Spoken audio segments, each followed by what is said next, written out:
The tape did exist. For a brief period, it sat in a locked drawer, labeled but never catalogued.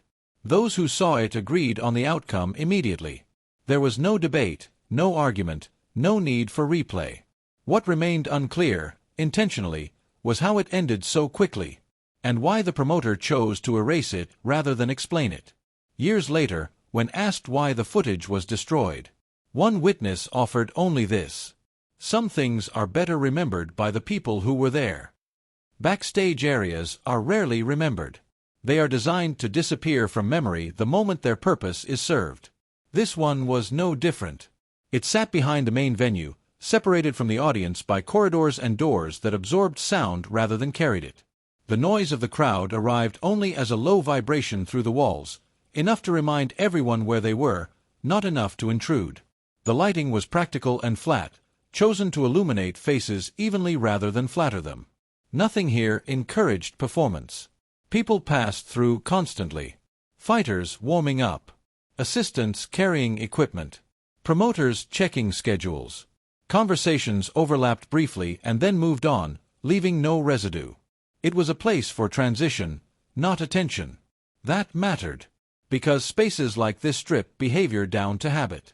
There is no crowd to persuade, no camera angle to favor one side, no applause to cushion mistakes. Posture relaxes or reveals itself. Confidence either settles inward or looks for somewhere to rest. On that day, the atmosphere was routine. No sense of impending conflict. No hush of anticipation. Those present were focused on logistics, timing, preparation. Whatever reputations entered the room did so quietly, diluted by the ordinariness of the setting. A small camera had been set up earlier, angled toward an open section of floor. It was not unusual. Promoters documented warm-ups, backstage interactions, anything that might later be useful for promotion or review. The camera was stationary, unambitious. It did not chase moments. It waited for them. Chairs lined one wall. A table held towels and water bottles. The floor bore scuff marks from years of similar days, similar movements, similar egos passing through. Nothing in the room suggested it was about to matter more than any other backstage space. And yet, rooms like this have a way of revealing truths precisely because they make no promises. One witness would later say that what made the moment unforgettable was how unremarkable everything looked just before it happened. No sense of ceremony. No feeling of history pressing in. Just people standing where they had stood 100 times before, unaware that this time would not dissolve into routine. Backstage spaces exist to support the event, not become one. That day, the room did neither. It simply remained neutral. And waited. Bruce Lee entered the backstage area without pause or announcement. He was already scheduled to be there, already known to most of the staff, already expected. There was no adjustment in the room when he arrived, no straightening of posture, no sudden silence. His presence did not demand accommodation. That, in itself, was unusual. Lee moved through the space with economy. He acknowledged people briefly, listened more than he spoke, and positioned himself where he would not obstruct traffic. He did not warm up in any visible way. No stretching. No rehearsed movements. Those who noticed this assumed preparation had already been done elsewhere, or that it simply did not need to be shown. Across the room, Jim Kelly stood out immediately. Not through volume, but through physical certainty. He was larger, broader, visibly conditioned. His presence carried a different charge, one shaped by competitive drive and recent momentum. He had been rising quickly, collecting attention through both ability and ambition. Kelly was not reckless. He was focused. But focus, when paired with opportunity, can sharpen into something else. The two men noticed each other without ceremony. No greeting followed immediately. No tension declared itself. What passed between them was brief eye contact, measured, neutral, unfinished. To anyone not paying attention, it meant nothing. To those who were, it meant timing had just changed. Kelly had trained hard. He was proud of that work, and with reason. He carried confidence earned through repetition and proof. But confidence, when nearing its edge, often seeks contrast. It looks for something solid to press against. Lee did not offer that contrast. He remained unassuming, almost withdrawn. Not dismissive, not evasive, simply uninterested in framing himself against another man's narrative. That absence of comparison created a subtle imbalance. Kelly's certainty had no surface to reflect from. Conversation resumed around them. Someone laughed. Someone adjusted equipment. The room continued doing what it always did. But the space between the two men felt denser than the rest of it. Kelly spoke first. Not aggressively. Not loudly. His tone was direct, respectful, but unmistakably probing. He framed his words as curiosity, not challenge. Still, the intent beneath them was clear enough to those nearby. Lee listened without interruption. He did not shift his stance. He did not lean forward or back. When he responded, it was brief and literal, addressing the words, not the implication behind them. That response closed nothing. It also escalated nothing. This was the moment where authority and aspiration aligned in the same space without agreement. One grounded in accumulated understanding. The other fueled by forward motion. Neither hostile. Neither yielding. A few people noticed the camera then. Someone adjusted its angle slightly, more out of habit than foresight. No one announced it was recording. No one suggested turning it off.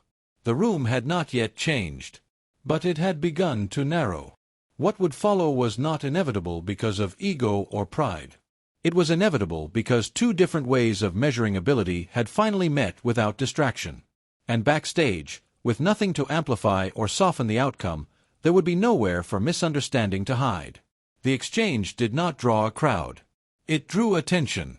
Not suddenly, not dramatically, but in the way conversations nearby began to thin out, leaving small pockets of silence where sound had been moments before. People did not move closer. They simply stopped moving away. The challenge, if it could be called that, was never announced. It unfolded through implication. A suggestion placed carefully. A question that assumed comparison without stating it outright. Kelly's words were controlled, but they carried weight precisely because they were spoken where others could hear them. This was no longer private curiosity. Lee understood that immediately. Not because he reacted, but because he did not. His posture remained unchanged. His breathing steady. He did not correct the framing of the moment. He allowed it to exist as it had been introduced. That restraint altered the dynamic. In public spaces, escalation often relies on response. Volume answers volume. Posture answers posture. Here, the absence of response created pressure instead of relief. The witnesses would later describe feeling a subtle discomfort, not from aggression, but from imbalance. Kelly clarified his intent. Still calm. Still respectful. But now unmistakable. He was not asking to talk. He was asking to test something. Not to humiliate. To confirm. The room, neutral until now, became a factor. Because the moment had crossed a threshold where backing away would be noticed. Not judged harshly, but noticed. And in environments built around strength and discipline, notice carries consequence. Lee paused. Long enough to signal consideration. Not long enough to suggest hesitation. He looked briefly toward the open section of floor, the one the camera faced. The gesture was minimal. Practical. As if acknowledging that if something were to be clarified, space would be required. No one objected. That silence was agreement. The camera's red indicator remained steady. No one adjusted lighting. No one cleared the room. This was not being staged. It was being allowed. Kelly stepped forward first. Not aggressively. Not with intent to strike. Simply entering the space that had now been implicitly designated. His movement was confident, rehearsed through years of similar moments in different forms. Lee followed, not to meet him, but to align with him. He positioned himself at a distance that was neither confrontational nor casual. Close enough to matter. Far enough to remain undefined. The witnesses felt the shift then. Not excitement. Not fear. Something quieter and heavier. The understanding that whatever happened next would not resolve through dominance or display. There was no countdown. No signal to begin. The tension did not spike. It settled. In that stillness, the public nature of the challenge reached its peak. Everyone present understood that the question would be answered, or rendered irrelevant, without explanation. And once that answer arrived, no amount of commentary would be able to reshape it. The room waited, not for action, but for resolution. What happened next did not resemble a fight. That distinction mattered to everyone who saw it, especially to those who had expected something else. There was no opening feint, no probing exchange, no gradual escalation. The moment did not build. It arrived already complete. One of the witnesses later admitted that if they had blinked at the wrong time, they would have missed the critical part entirely. Lee did not initiate movement in the way most people recognize as action. There was no visible attack, no dramatic entry. He adjusted distance by a fraction, not forward, not back, slightly off the line Kelly had unconsciously claimed. That adjustment alone changed everything. Kelly reacted as trained fighters do, by asserting structure. His stance engaged. His weight committed.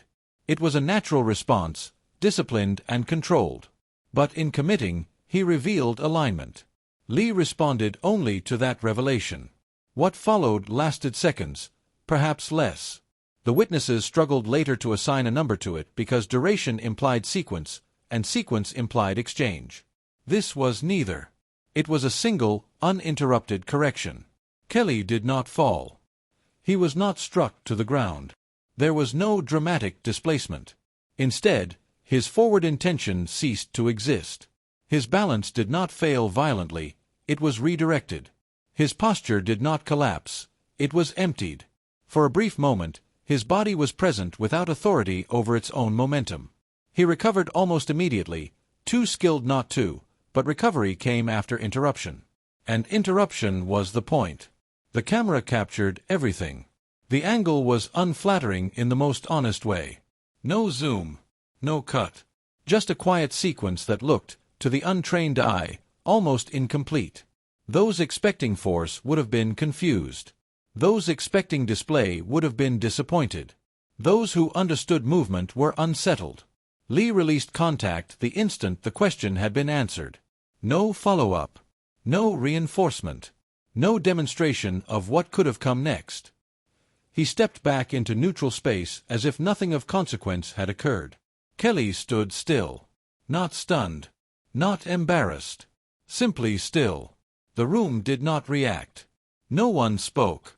No one laughed nervously. The absence of response was more telling than applause ever could have been. Everyone present recognized that continuing would add nothing. Repeating the moment would not clarify it further. It would only risk turning understanding into spectacle. The promoter reached the camera and turned it off without ceremony. Not because something had gone wrong, but because nothing more could be gained by recording. The demonstration had ended before it could become content. And in that restraint, the meaning of the moment was sealed. The question that had entered the room no longer existed. It had not been defeated. It had been rendered unnecessary. The room did not rush back to itself. It took time. Kelly was the first to move, not away, not forward, but inward. His shoulders settled. His breathing slowed. He did not look for explanation or reassurance. He did not scan faces to measure reaction. He stood where he was, processing something that had not arrived with force but with finality. Lee gave him space. Not as a gesture, but as default behavior. He neither hovered nor withdrew. He simply returned to the posture he had held before anything occurred, as if the demonstration had been a brief interruption rather than an event. No one congratulated anyone. That absence mattered. In environments built around competition, affirmation often arrives quickly, either as validation or consolation. Here, neither applied. The moment had not produced a winner in any public sense. It had produced clarity, and clarity does not require commentary. Kelly spoke quietly. His words were few. Not defensive. Not self-deprecating. They carried the tone of someone adjusting internal measurement rather than external image. Whatever he said was not meant for the room. It was meant to close his own loop. Lee replied once. Briefly. Without instruction. Without framing the experience as lesson or proof. He did not take responsibility for Kelly's understanding, nor did he distance himself from it. He simply acknowledged what had occurred. That acknowledgement carried no weight beyond accuracy. The promoter, now holding the camera, hesitated. Not out of uncertainty, but out of recognition. The footage was clean, undeniable, and yet, showing it would invite questions that could not be answered without reducing the moment to mechanics. The decision was not discussed openly. It did not need to be. The tape was set aside. As people began to move again, checking schedules, returning to preparation, the room resumed its function. But it did not fully return to neutrality. Something subtle remained, detectable only to those who had been present. Kelly did not leave diminished. He left oriented differently. Lee did not leave elevated. He left unchanged. That asymmetry was the quiet lesson. Confidence often seeks confirmation through repetition. Here, repetition would have undermined understanding.